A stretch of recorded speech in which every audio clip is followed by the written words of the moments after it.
room. Jill came back, her face white. "They opened the door of the trailer to pass him in," she said in a thin, strained voice. "And there were other men back there, several of them, and machinery. Not cages for animals, but engines, generators, electrical things. I'm frightened."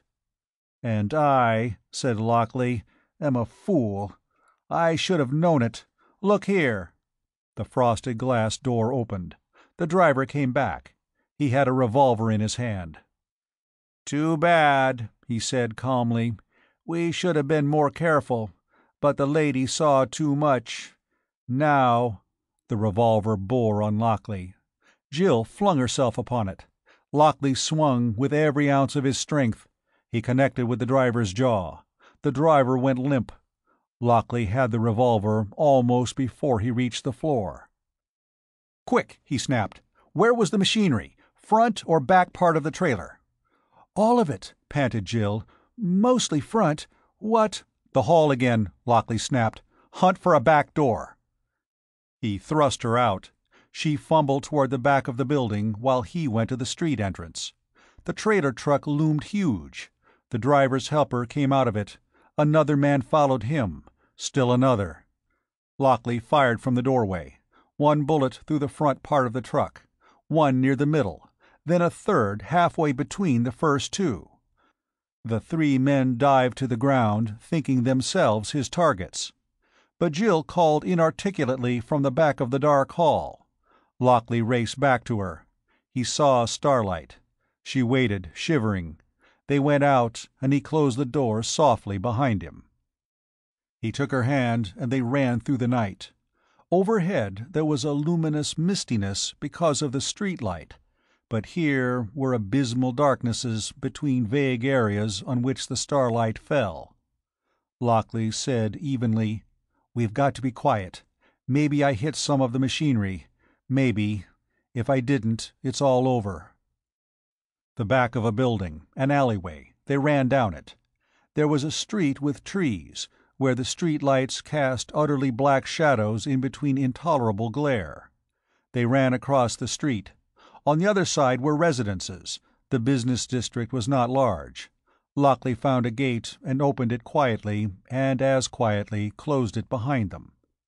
They ran into a lane between two dead, dark, dreary structures in which people had lived but from which all life was now gone. A backyard. A fence. Lockley helped Jill get over it. Another lane. Another street. But this street was not crossed, not here anyhow, by another which led back to the street of the telephone office. A man could not look from there and see them running under the lights. The blessed irregularity of the streets continued. They ran and ran until Jill's breath came in pantings. Lockley was drenched in sweat because he expected at any instant to smell the most loathsome of all possible combinations of odors, and then to see flashing lights originating in his own eyes, and sounds which would exist only in the nerves of his ears, and then to feel all his muscles knot in total and horrible paralysis. They heard the truck motor rumble into life when they were many blocks away. They heard the clumsy vehicle move. It continued to growl, and they knew that it was moving about the streets, with its occupants trying to sight fleeing figures under the darknesses which were trees. I hit the generator," panted Lockley. "I must have, else they'd swing a beam on us." He stopped. Here they were in a district where many large homes pooled their lawns in block-long stretches of soft green. The streetlights cast arbitrary patches of brightness against the houses, but their windows were blank and dark.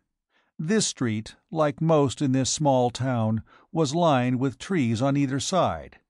There were the fragrances of flowers and grass. "We aren't safe now," said Lockley, "but I just found out there may not be any safety anywhere." Jill's teeth chattered. "What will we do? What was that machinery? I felt frightened because it wasn't what he said was back there. So I told you. But what was it?" "At a guess," said Lockley. A terror beam generator. The invaders must have human friends. To us, they're spies. They're cooperating with the monsters. Apparently, they're even trusted with terror beam projectors. He stood still, thinking, while in the distance the trailer truck ground and rumbled about the streets.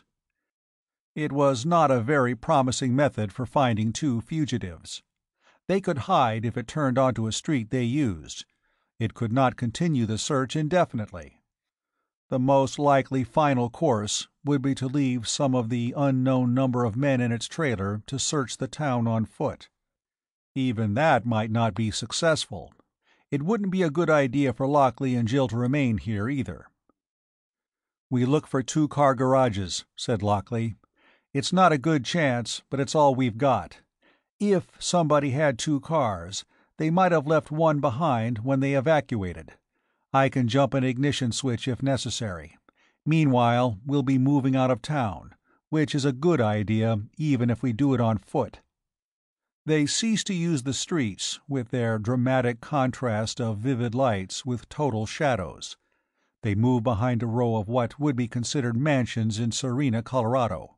Sometimes they stumbled over flower beds, and once there was a hose over which Jill tripped, and once Lockley barked his shin on a garden wheelbarrow. Most of the garages were empty, or contained only tools and garden equipment. Then something made Lockley look up.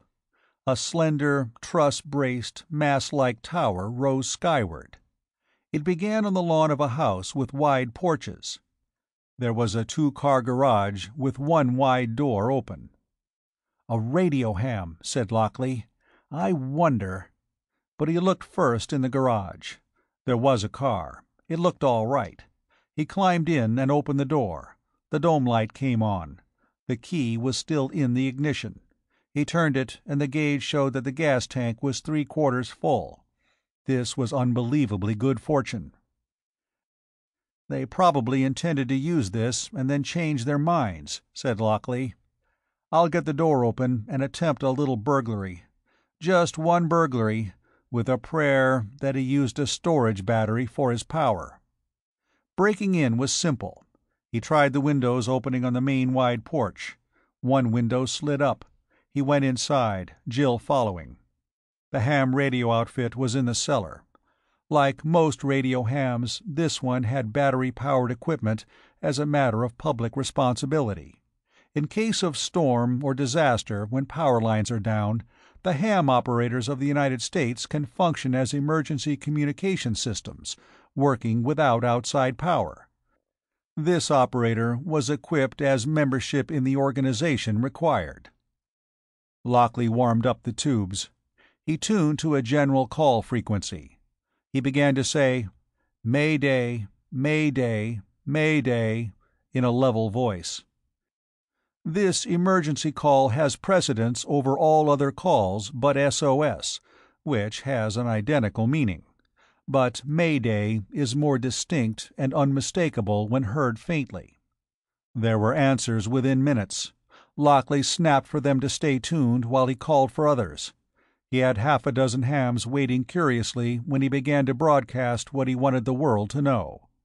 He told it as briefly and as convincingly as he could. Then he said, "Over," and threw the reception switch for questions. There were no questions. His broadcast had been jammed. Some other station or stations were transmitting pure static with deafening volume, evidently from somewhere nearby. Lockley could not tell when it had begun. It could have been from the instant he began to speak. It was very likely that not one really useful word had been heard anywhere. But a direction finder could have betrayed his position. End of Chapter 7.